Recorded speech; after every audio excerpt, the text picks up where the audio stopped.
Lloyd. Turning off your music. Okay. The Allen keys that were like cut and like that you made for certain projects. The customized ones. Yeah, the customized ones. What type of stuff were you using those for?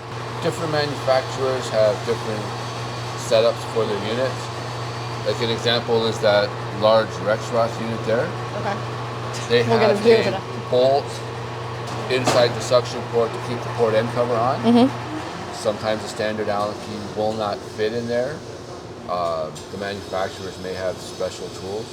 We don't have those special tools, so we modify ones to make them work. Can you show us just a couple? Oh,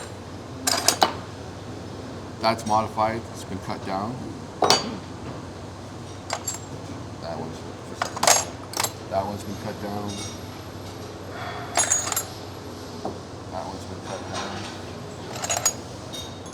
So pretty much you just cut off like that portion of it to make it shorter, is that what you're saying?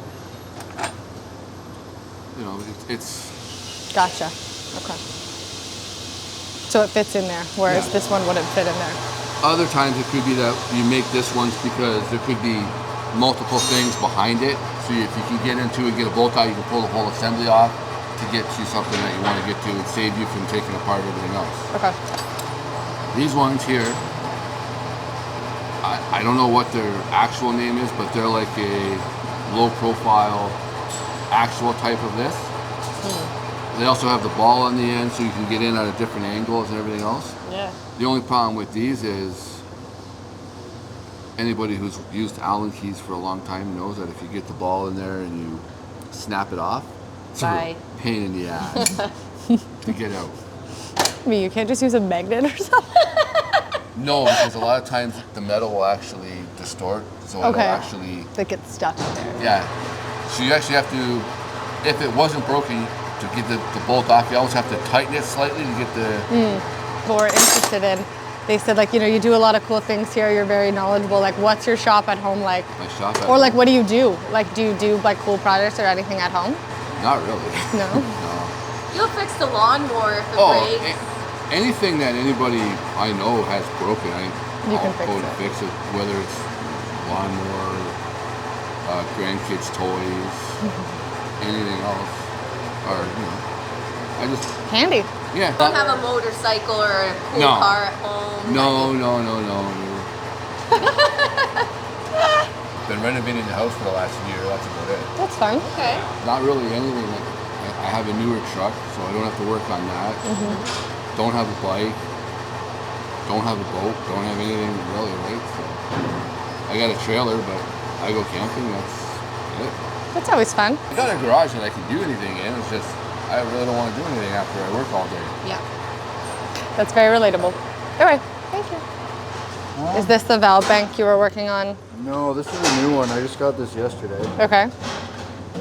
Tell us about it. Yeah, what is this?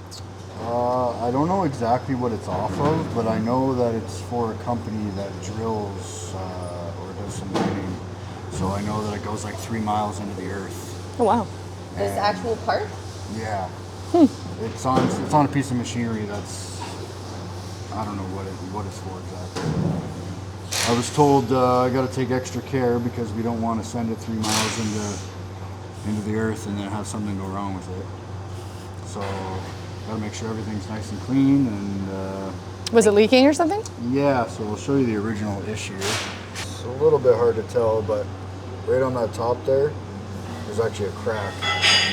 It looks like they tried to weld it. Okay. It didn't hold. Yeah. So when I originally tested it, it started leaking out of there, so I knew that was the issue. As I cleaned all these ones up, you can see they're pretty much on their way out too. Oh, all kind of having the same problem. So this one wasn't leaking, but it looks like it's probably gonna at some point. How old do you think something like this is? The schematics that I have are pretty old. I don't even know if there's a part number on here. D15110. Oh, you know what? There's a date on the schematics. Let's hear it. Oh, no way. Oh, 79. 79. Wow. Yeah, well, that's pretty much it right now. I'm going to be testing it again after, well, we're going to figure out if we're for sure fixing that one that was broken, but... do they want to fix the other ones? That's what we're waiting to hear. Is that what a new one looks like versus old? Yes, it is.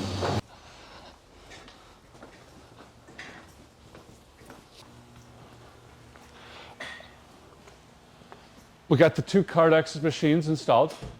And the other 2 are coming in March 2nd. We're going to do a live stream of that one as well. You can check out the live stream in there, and there's 2 videos of it. It took 2 days.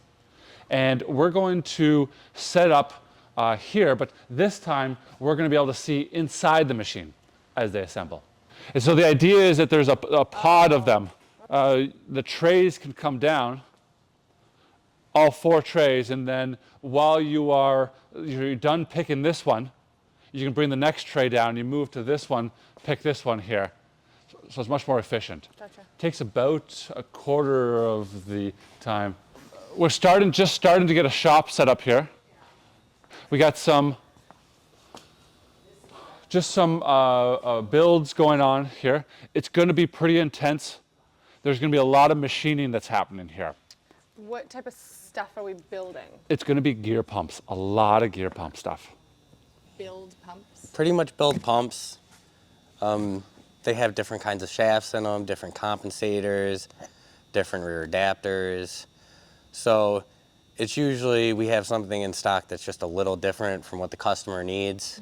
Whole bunch of pumps, gear pumps, vane pumps, piston pumps. So this one was a PAVC 100 that we built, keyed shaft, and they wanted it painted. So we had to paint it and swap out the shaft for them. So this one's pretty much just a swing arm hoist, so we can pick up heavy units throughout this whole shop area. This still looks like a mess. We just haven't had time to get to it. But all this inventory needs to get out of here. It looks pretty messy back here, but that's just because we had to move the warehouse. We're gonna get this all organized. But we are a Parker distributor, which is why you see a lot of these Keep It Real boxes. They're all on the shelf here, and the other building is just full of them as well. They are just running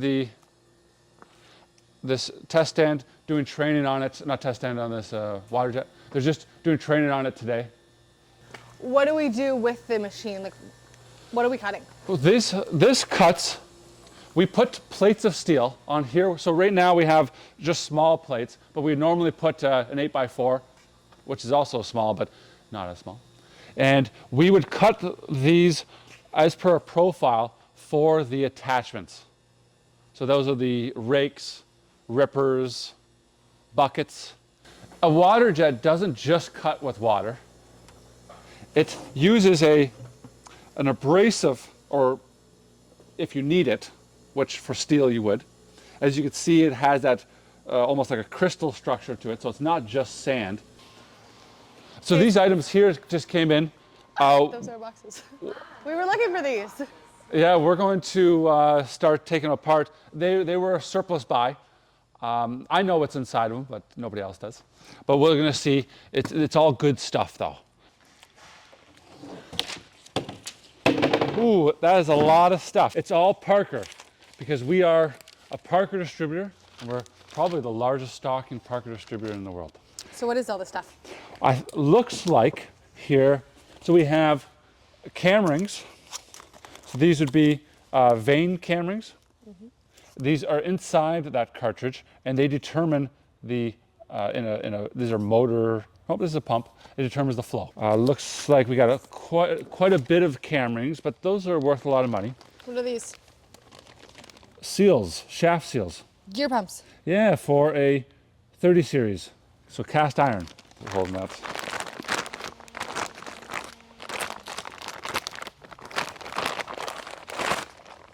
There it is. So it's a check valve, meaning it allows the oil to go one way. If it tries to go the other way, then this poppet seals up against it. And the amount of pressure on that is determined by a spring on the inside, and it's called the cracking pressure. Put this back in the packaging here. I'll put this aside. Okay, what else do we have in here? This looks interesting. Okay, this is a triple vane pump shaft.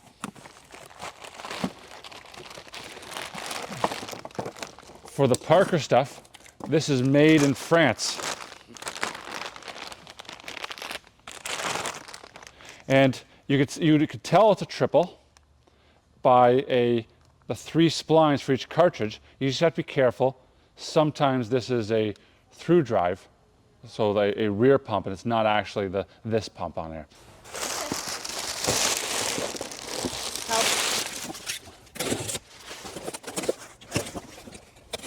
There you go. Can you guess what it is? Okay, for sure, don't say anything. These are for gear, things that Russell uses. No, they're not. They look a little different. The only thing I'm going to guess is that they're for gear pumps. But Yes, these are gear pump seal kits. A very small gear pump. that's what threw me a little There's bit. that lip seal in there. This is what, like, that reminds me of the big ones, but I felt like it was wrong because it was so little. I think these are the aluminum size. And you can also tell us for the gear pump, the 10-digit number beginning with 3. I was most interested in this guy here, and this was a piston pump. Whole pump? Whole pump. PV270. And this PV Plus is a high pressure piston line. It's made in Germany. There she is. And we don't sell a ton of them. It's an old Gresson product. An old what? Gresson was an old brand. Remember that guy Aaron? He mentioned about Sunstrand and all that. Well, Gresson is like another brand that these guys gobbled up. Okay. So somebody who was 40 years ago, Gresson would have been a great big product name. Dana is in there. Dana's still around, but yep. So aluminum. So little. Yeah, they're pretty small. What would that be used on? Like a little conveyor belt. Okay. Yeah. Perfect example would be maybe running another little pump. Let's say you had a truck, and you had one pump and it needed to run 10 things.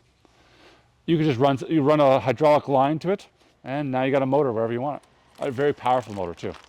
Okay, P1. Yeah, but this is a P1060PA, which means it's metric. And That's- is this a preference or based on a country? I could tell you, nobody in North America buys metric pumps. Okay, so that's going overseas. Yeah, unless they got a machine that's from Europe. There are a few specialty ones, Husky injection molding, for instance. They put metric pumps into their units, but I don't even know if they still do that. Okay. Which is interesting though. Some of the bolts that are on the pumps, like the bolts that hold the compensator down on an SAE pump, are metric bolts.